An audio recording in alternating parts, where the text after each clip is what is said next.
Welcome students. आज हम पढ़ने जा रहे हैं forest and wildlife resources. ये चैप्टर नंबर 2 है जियोग्राफी का। इससे पहले हम चैप्टर फर्स्ट पढ़ रहे थे, वो हमने कंप्लीट किया है। उसमें हम रिसोर्स के बारे में पढ़ रहे थे, मुख्तलिफ रिसोर्सेज, और उसमें हमने सॉइल के बारे में पढ़ा है और लैंड के बारे में पर्टिकुलरली। तो आज के जो क्लास है उसमें हम पहले इंट्रोडक्शन ले लेंगे इस चैप्टर के, तो उसके बाद हम फॉरेस्ट्स को देखेंगे, उनकी क्या इंपॉर्टेंस है। तो उसके बाद हम देखेंगे वाइल्ड लाइफ रिसोर्सेज, तो दोनों की कंपैरिजन करेंगे और इन्हें फ्लोरा एंड फौना दोनों को हम देखेंगे अलग अलग से, उनकी क्या वैल्यू है। तो लेट्स फर्स्ट स्टार्ट। तो चैप्टर जो है इसका नाम ही है forest and wildlife resources. उसमें पहले हम इंट्रोडक्शन ले लेंगे। Forest and wildlife resources, अगर हम कहेंगे these are flora and fauna, ये plants and animals both are biotic, दोनों बायोटिक है और दोनों की एक इंटरडिपेंडेंस है, फॉरेस्ट एंड वाइल्ड लाइफ। क्योंकि फॉरेस्ट की जो वैल्यू है, अगर हम फॉरेस्ट को डिफाइन करेंगे, it's an ecosystem which is dominated by plants and other woody vegetation. जो टोटल वेजिटेशन कवर है अर्थ पर, तो उसमें छोटे प्लांट्स भी आते हैं, ग्रास भी आता है और बड़े बड़े ट्रीज भी आते हैं, उस सब को हम फॉरेस्ट कहते हैं। तो ये वेजिटेशन कवर जो है, they are very much important for the survival of this biosystem. तो बायोसिस्टम का ये भी एक हिस्सा है। तो इस तरह ये बाकी जो लिविंग सिस्टम है उसको भी सपोर्ट करते हैं और ये न्यूमरस फंक्शंस परफॉर्म करते हैं। तो उससे पहले कि मैं आपको एक छोटी सी बात बताऊं, बायोडाइवर्सिटी। जो बायोडाइवर्सिटी होती है ये क्या होती है? बायोडाइवर्सिटी और ये तमाम लिविंग सिस्टम को that are diverse in form, तमाम जो लिविंग सिस्टम है that are diverse in form and function but clearly integrated into system through multiple network of interdependence. आप देखते हैं बहुत सारे जो लिविंग ऑर्गेनिजम्स है वो या बायोटिक जो सिस्टम है, तो उसमें मुख्तलिफ किस्म के जानवर, पेड़ पौधे वो रहते हैं। तो उनकी फंक्शन अलग अलग होती है उनकी जो, लेकिन वो इंटरडिपेंडेंट होते हैं, वो रिलेटेड होते हैं एक दूसरे के साथ बाय वन वे और द अदर वे। तो उस सारे सिस्टम को हम बायोडाइवर्सिटी कहते हैं। हालांकि ये जो फ्लोरा हो या फौना हो, उनकी फंक्शन अलग अलग होती है उनकी जो, लेकिन they are tied up together by means of interdependence. तो वो इनकी एक डिपेंडेंस होती है, जो इंटरडिपेंडेंट होते हैं, वो एक दूसरे के बगैर जिंदा नहीं रह सकते हैं। क्योंकि फॉरेस्ट जैसे हम कहते हैं, दे provide natural environment for the wild life. अगर फॉरेस्ट नहीं होगी तो वाइल्ड लाइफ नहीं हो पाएगी, ये एग्जिस्ट नहीं कर पाएंगे। इसी तरह आप देखेंगे human beings, they are also dependent on these forests because forests they provide them clear atmosphere और लोकल क्लाइमेट को मॉडिफाई करते हैं। फॉरेस्ट्स सॉइल इरोजन को कंट्रोल करते हैं और they support a variety of industries, provide livelihood for many communities, reduce wind force and influence air temperature. तो ये सब चीज़ें जो फॉरेस्ट्स और जो इनकी फंक्शंस होती है ये परफॉर्म करते हैं। तो दैट्स वाई जो बाकी जो लिविंग ऑर्गन्स है वो उन पर डिपेंड होते हैं। तो दोनों की एक दूसरे पर इंटरडिपेंडेंस है। तो पहले हम देखेंगे, ये तो मैंने ब्रीफ इंट्रोडक्शन दे दी इस चैप्टर की। जैसे मैंने कहा फ्लोरा एंड फौना, जो यहाँ प्लांट्स एंड एनिमल्स, जिसे हमने फॉरेस्ट्स एंड वाइल्ड लाइफ, ये फौना में आते हैं। तो ये दोनों एक दूसरे पर इंटरडिपेंडेंट है। तो मुख्तलिफ वजूहात हुए हैं, क्योंकि अगर हम फॉरेस्ट को पहले देखेंगे, फॉरेस्ट के जब हम देखते हैं वैल्यू क्या है, फॉरेस्ट काफ़ी इंपॉर्टेंट, जो जैसे मैंने कहा काफ़ी इंपॉर्टेंट है ह्यूमन सर्वाइवल के लिए। They regulate this air temperature, they reduce wind force, they provide valuable timber for industries. इसी तरह forests they control the soil erosion. तो बहुत सारी फंक्शंस है उनकी, वो एटमॉस्फेयर को प्योर करते हैं, मॉडिफाई करते हैं, क्लाइमेट को मॉडिफाई करते हैं। तो इस तरह जो उनकी इन वैल्यूज़ को देखते हुए फॉरेस्ट्स को हम मुख्तलिफ हिस्सों में डिवाइड करते हैं। जैसे रिजर्व फॉरेस्ट है, इसी तरह हमारे पास प्रोटेक्टेड फॉरेस्ट्स है, हमारे पास अनक्लासिफाइड फॉरेस्ट्स है। तो मुख्तलिफ किस्म के जो फॉरेस्ट्स है हमारे पास, तो इन फॉरेस्ट्स की अलग अलग एक वैल्यू है। तो इसी तरह उनकी प्रोटेक्शन भी अलग अलग होती है, only because to protect other living organisms.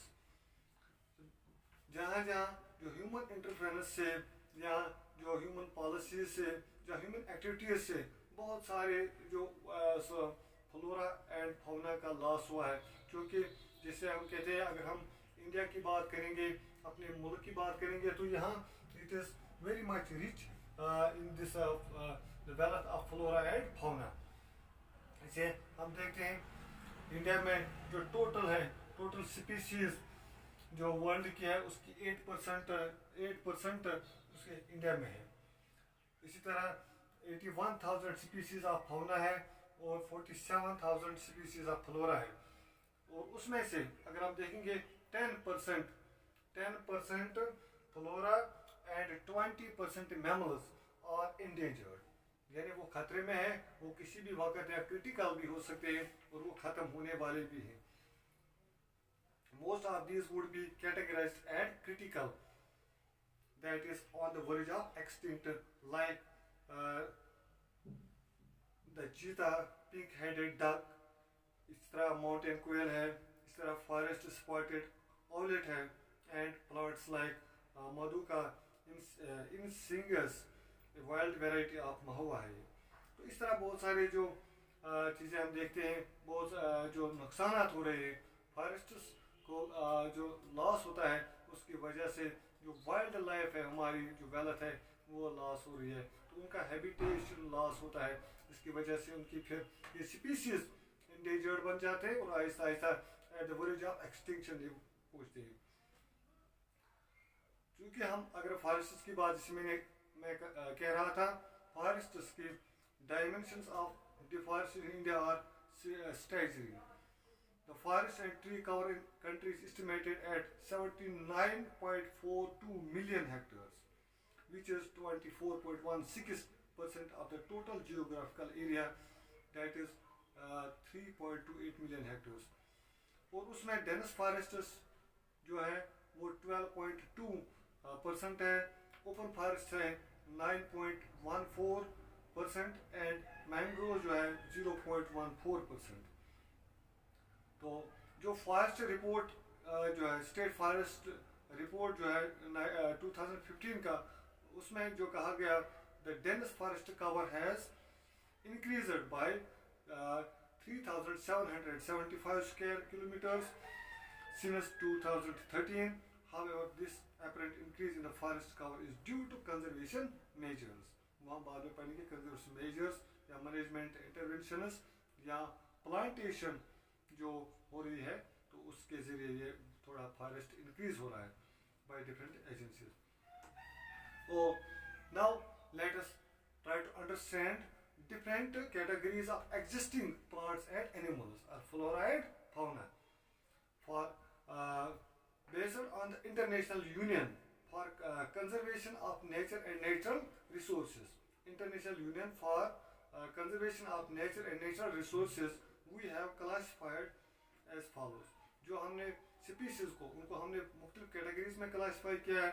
उसमें पहले है नॉर्मल स्पीसीज। जो नॉर्मल स्पीसीज है वो क्या होते हैं? Species who population levels are considered to be normal. वो स्पीसीज जिनकी पॉपुलेशन बराबर है, नॉर्मल है, कोई खतरा नहीं है फॉर देयर सर्वाइवल, जिंदा रहने के लिए उनकी पॉपुलेशन बराबर चल रही है, कोई खतरा नहीं है, अभी इंडेंजर्ड नहीं है, एक्सटिंक्ट नहीं है, क्रिटिकल नहीं है, सच एज कैटल है, इस तरह सॉल है, पाइन है और रोडेंटस एट्सेट्रा। ये ऐसे जो स्पीसीज है जो अभी नॉर्मल है, जिनकी कोई प्रॉब्लम नहीं है। इसी तरह हमारे एक और कैटेगरी है इंडेंजर्ड स्पीसीज। ये इंडेंजर्ड क्या होते हैं? These are species which are in danger of extinction, जो खत्म होने, जिनका खतरा है, जो खतरे में है, कभी भी खत्म हो सकते हैं। The survival of such species difficult if the negative factors that have led to a decline in their population continues to operate। जो एक्टिविटीज़ हो रही हैं, जो नेगेटिव जो ऑपरेशंस हो रहे हैं, जो नेगेटिव फैक्टर्स उसमें काम कर रहे हैं, जो उनके खिलाफ जा रहे हैं, यानी उनकी हैबिटेशन को ख़त्म किया जा रहा है, या उनके लिए सूटेबल जो इन्वायरमेंट या क्लाइमेट नहीं रहा है, उसकी वजह से वो खतरे में आ गए और किसी भी वक्त वो ख़त्म हो सकते हैं।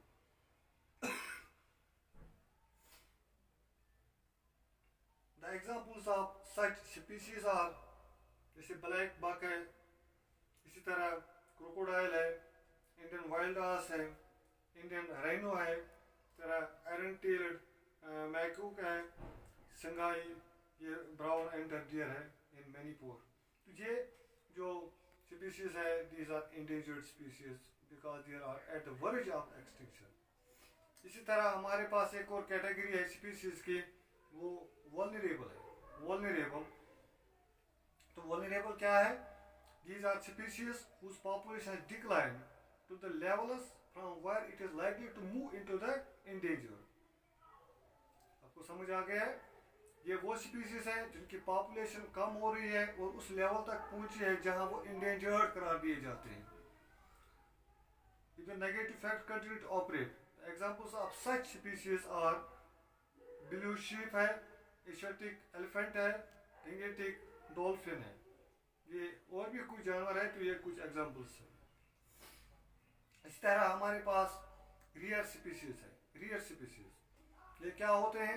Rear species with small population. Rear species with small population may move into the endangered or vulnerable category if the negative factors affecting them continues to operate।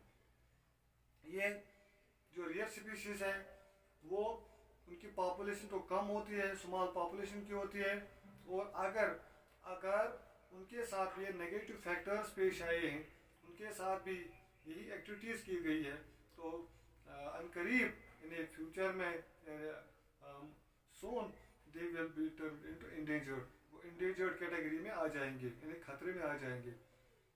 तो ऐसे स्पीसीज जिनके एग्जांपल्स हम देखते हैं, हिमालयन ब्राउन बियर है, इसी तरह wild Asiatic buffalo है, डेजर्ट फॉक्स है एंड हॉर्नबिल। तो और भी है, ये कुछ एग्जांपल्स में दे रहा हूँ आपको। इस तरह एक और कैटेगरी है एंडेमिक स्पीसीज। एंडेमिक स्पीसीज क्या होती है? These are species which are only found in some particular areas, जो कुछ खास एरियाज में पाए जाते हैं, यूजुअली आइसोलेटेड बाय नेचर, जो नेचर से अलग होते हैं।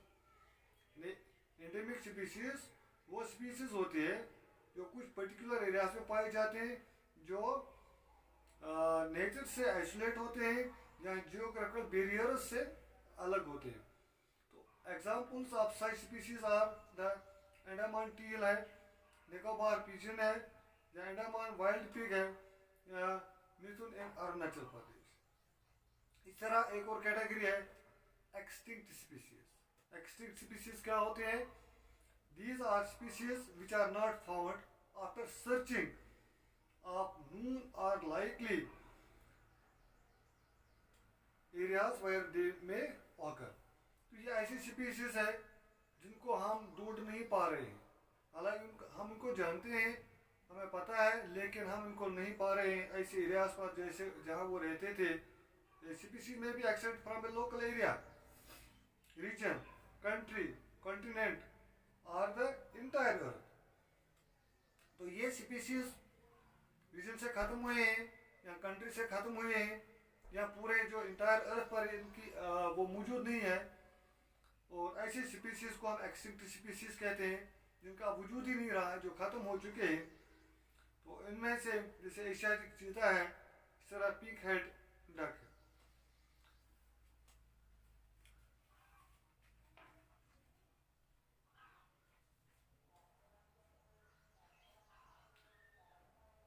डियर स्टूडेंट्स, जैसे आप जानते हैं जो वैल्यू है, जैसे मैंने आपको बताया, जो वाइल्ड लाइफ है या फॉरेस्ट है, उनका जो वैल्यू है इम्पॉर्टेंट है। They are important resource for human beings. जैसे मैंने आपको कहा कि कितने इम्पॉर्टेंट है फॉरेस्ट्स। अगर फॉरेस्ट कवर कम हो जाएगा तो उससे क्या होता है, जो बायो सिस्टम है वो पूरा का पूरा ख़त्म हो जाएगा। इस तरह न कि सिर्फ वाइल्ड लाइफ, जैसे मैंने अभी हमने पढ़ा है वल्नरेबल स्पीसीज है, या एक्सटिंक्ट स्पीसीज है, या हमने पढ़ा इंडेंजर्ड स्पीसीज है। तो ये ऐसी स्पीसीज है जो नेचर में तब्दीली के कारण, जो है ह्यूमन एक्टिविटीज से जो नेचर में तब्दीली आई है, जो इकोलॉजी में चेंजेस आई है, जैसे आज हम देखते हैं ग्लोबल वार्मिंग एक्स्ट्रा, ये इन चीज़ों की वजह से एडवर्स इफेक्ट हुआ है नेचर पर, तो जिसकी वजह से जो बायोसिस्टम है वो एक खतरे में आ गया। तो नीड है कि हम ऐसे मेजर्स उठाएंगे, ऐसे इकदाम उठाएंगे जिनकी वजह से हम न कि अपने फ्लोरा को बल्कि अपने फौना को भी बचा पाए। जैसे मैंने कहा कि ह्यूमन एक्टिविटीज़ से या जो नेगेटिव फैक्टर्स की वजह से जो बायोडाइवर्सिटी का लॉस हो रहा है, तो उनमें जो हम देखते हैं क्या क्या एक्टिविटीज़ हो रही है, क्या क्या नेगेटिव फैक्टर्स है जिनकी वजह से ये बायोडाइवर्सिटी ख़त्म हो रही है। जैसे हैबिटेट डिस्ट्रक्शन है, क्योंकि हमने कहा कि फॉरेस्ट जो है they provide natural habitat for wildlife. जब हैबिटेट डिस्ट्रक्शन हो गई है तो they come under the category of vulnerable और इंडेंजर्ड। इसी तरह हंटिंग है, हंटिंग या पॉचिंग या over exploitation of resources, over exploitation जो हम कर रहे हैं तो उससे भी ये जो फ्लोरा या फौना वो खतरे में आ गई है। या इन्वायरमेंटल पोल्यूशन, जैसे मैंने कहा आपको इन्वायरमेंट में जो पोल्यूशन हो रहा है बिकॉज ऑफ इंडस्ट्रीज स्मोक वगैरह, तो उससे जो पोल्यूशन आ गया उसकी वजह से अब वो फेवरेबल कंडीशंस नहीं रही उनके लिए, चाहे फ्लोरा या फौना। इसी तरह पॉइजनिंग इन फॉरेस्ट फायर्स और factors which have led to the decline in India's biodiversity। जो उसके अलावा और भी फैक्टर्स है लाइक environmental destruction या inequitable consumption of resources और differential sharing of responsibilities for environmental well-being। और इसी तरह overpopulation in third world countries often cited as the cause of environmental degradation। However, in average, American consumes 40 times more resources than in average Somalian। ये भी कहा जाता है कि जो ओवर पॉपुलेटेड जो कंट्रीज है थर्ड वर्ल्ड की, वो उन्हीं की वजह से इन्वायरमेंटल डिग्रेडेशन हो रही है, लेकिन ऐसा नहीं है। बल्कि हम देखते हैं अगर हम डेवलप्ड कंट्रीज से उनकी कंपेरिजन करेंगे तो डेवलप्ड कंट्रीज, हम अमेरिका को देखेंगे तो it consumes 40 times more resources than in average Somalia, जैसे एक अंडर डेवलप्ड कंट्री है। सो the richest 5% of Indian society probably cause more ecological damage because of the amount they consume। The poorest 25%। तो ये थोड़ा जो गैप हो गई है, जो रिच कंट्रीज है या रिच पर्सनस है वो ज़्यादा रिसोर्स का इस्तेमाल करते हैं, वाइल जो पोर है वो कम रिसोर्स का इस्तेमाल करते हैं। लेकिन ओवरऑल जो लॉस हो रहा है वो एनवायरनमेंट को हो रहा है, वो बायोडाइवर्सिटी का लॉस हो रहा है। क्योंकि बायो डिस्ट्रक्शन जो है फॉरेस्ट का, वाइल्ड लाइफ, ये सिर्फ बायोलॉजिकल इशू नहीं है, बल्कि बायोलॉजिकल लॉस जो हो रहा है it is strongly correlated with the loss of cultural diversity. उससे कल्चरल डाइवर्सिटी भी खत्म हो रही है। Such loss have increasingly marginalised and impoverished many indigenous and other forest dependent communities। जैसे जो फॉरेस्ट पर डिपेंड थी कम्युनिटीज, जो फॉरेस्ट के अराउंड या फॉरेस्ट में रहते हैं ट्राइबल पीपल या फॉरेस्ट कम्युनिटीज, तो उनको भी एक बहुत बड़ा लॉस हुआ है। They were also denied from this forest products. इसी तरह बहुत सारे जो हम हासिल करते थे मेडिसिनल प्लांट्स, जिनको मेडिसिनल वैल्यू था या और भी कुछ वैल्यू था, या जो हम हासिल कर रहे थे प्लांट्स, मुख्तलिफ जो उनकी अहमियत थी, मुख्तलिफ जो इम्पोर्टेंस थी, वो हम नहीं हासिल कर पा रहे हैं। सो ये एक इशू बन गया है, बहुत बड़ा इशू, जिसको किसी भी कीमत पर हमें कुछ इकदाम उठाने हैं ताकि हम उसको सॉल्व करेंगे, उसको फेवरेबल बनाएंगे, ताकि हम so that we will be able to protect not only this flora but fauna, because both are important for us, both are interdependent। Thanks very much. See you again in the next class.